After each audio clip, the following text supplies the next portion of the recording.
The truth came out at Christmas dinner about my husband and my sister-in-law. We were passing the mashed potatoes when my brother casually mentioned how weird it was that his wife Natasha knew our guest bedroom so well. She'd directed him to the spare towels in the hall closet, knew which drawer held the extra phone chargers, even mentioned that the mattress was firm but comfortable. My husband choked on his wine. Natasha went pale. "How would you know that?" my brother asked, laughing, still oblivious. The table went silent. My mother-in-law stopped mid-bite. Dad set down his fork carefully, the way he does when he knows something terrible is about to happen. I felt cold. That guest bedroom had been my husband's home office until 6 months ago when he suddenly decided we needed to convert it. He'd bought all new furniture, expensive mattress, blackout curtains, said he wanted visiting family to be more comfortable. "Answer him," I said quietly. Natasha's eyes filled with tears. My husband wouldn't look at anyone. My brother's smile faded as he looked between his wife and my husband, his brain finally catching up. "How long?" I asked. Silence.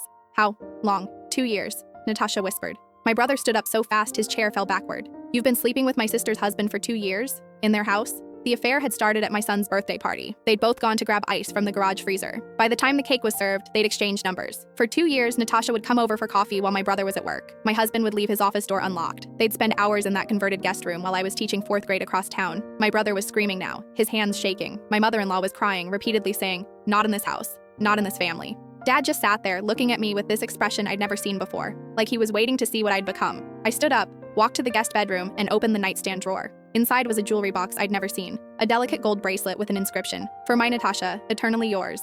I brought it back to the dining room and dropped it on the table next to the turkey. "He bought you jewelry," I said. "With our money. Money from my teacher's salary, from our joint account."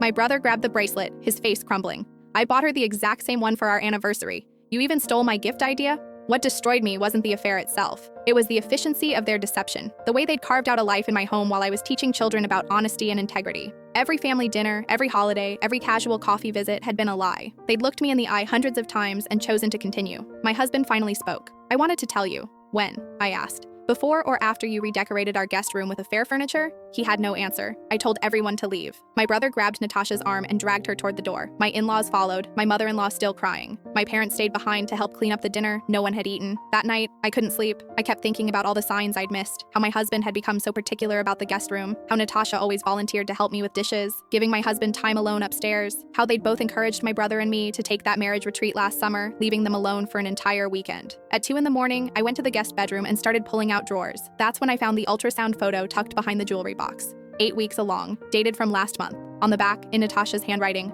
"Our future." I couldn't fit what happens next in this short video. Watch the rest down below.